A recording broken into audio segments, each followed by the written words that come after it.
Halo pecinta jam, hari ini kita akan ngobrol sedikit tentang Rolex. Ini adalah Rolex Super Copy.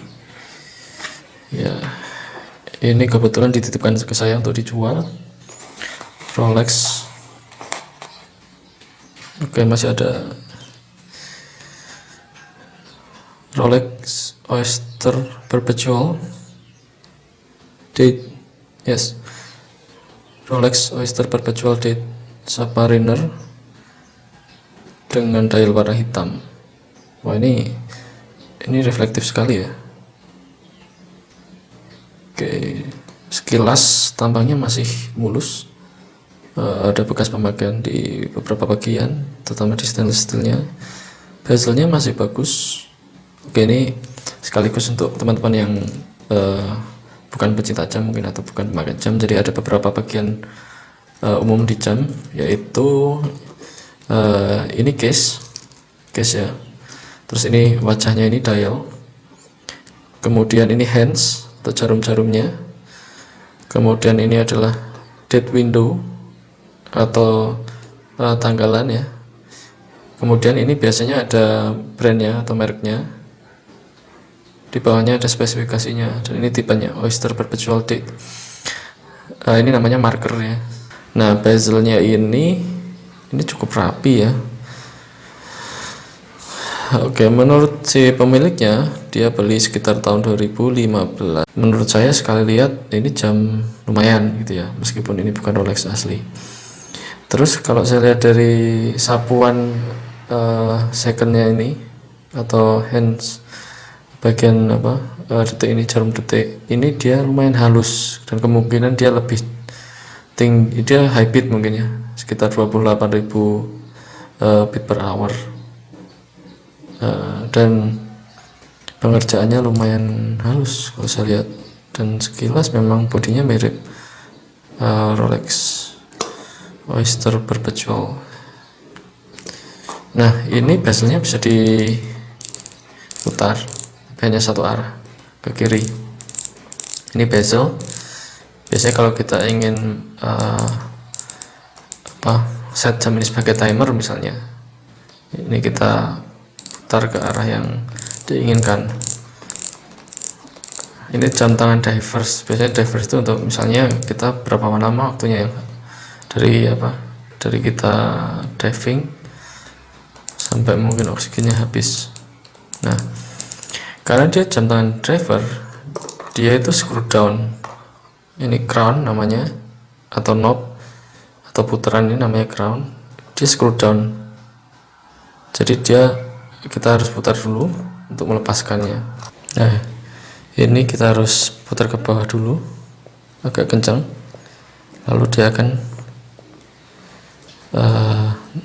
nah, dia sudah lepas ya. Baru kita bisa manual wind.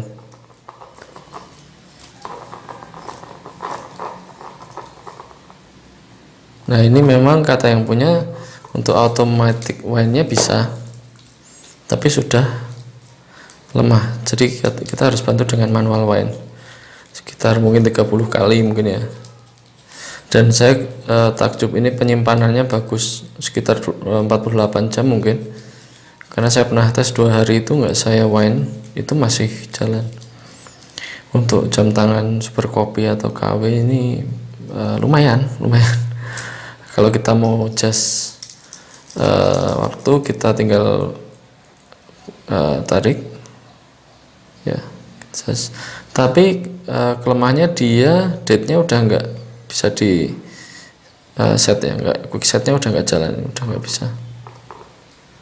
Nah, dia mau jual ini setengah harga katanya. Kalau kita ukur dari bezelnya 4,2 ya. Ya, 4,2, lak-to-laknya 4,8, sekitar 4,8. Jadi ini jam ini kalau untuk tangan yang kecil kurang cocok menurut saya. Thicknessnya sekitar berapa ya? 1,4, sekitar 1,4. Lumayan tebal. bayangan saya 1,2, tapi ternyata dia lebih karena bezelnya ini ya. Dan ini masih ada stiker hijau, saya nggak tahu ini apa. Kemungkinan besar ini made in China, buatan Cina. Dan kata teman-teman saya yang pernah dapat jam seperti ini, kualitasnya sebenarnya nggak begitu buruk ya. Ya, wrist check. Hari ini saya pakai Seiko yang pertama kali saya review 7009. Oke, saya akan ganti. Dan wow, cocok ya ternyata ya, cocok. Ganteng juga ya. Ya karena ini markernya stand out, bezelnya hitam, dan dialnya lumayan bersih. Oke, silakan dikomentari. Dan ini braceletnya enak, menurut saya enak, nggak bunyi ya, nggak begitu berisik ya, dan ini tebal sekali. Ada gapnya sedikit ya, ada gapnya sedikit seperti Seiko, tapi enak. Memang berat dia mungkin 120 gram ada, mungkin lebih berat dari Seiko yang saya pakai tadi, lebih berat dari ini. Dan untuk jam Super Copy ini lumayan mendetail. Oke, nanti saya shoot bagian yang detail-detailnya. Saya baru sekali ini memakai dan melihat jam Super Copy Rolex lagi. Oke, silakan komentar, mungkin ada yang punya juga. Dan untuk buatan Cina ini cukup bagus. Itu saja, sekian, semoga bermanfaat. Ciao.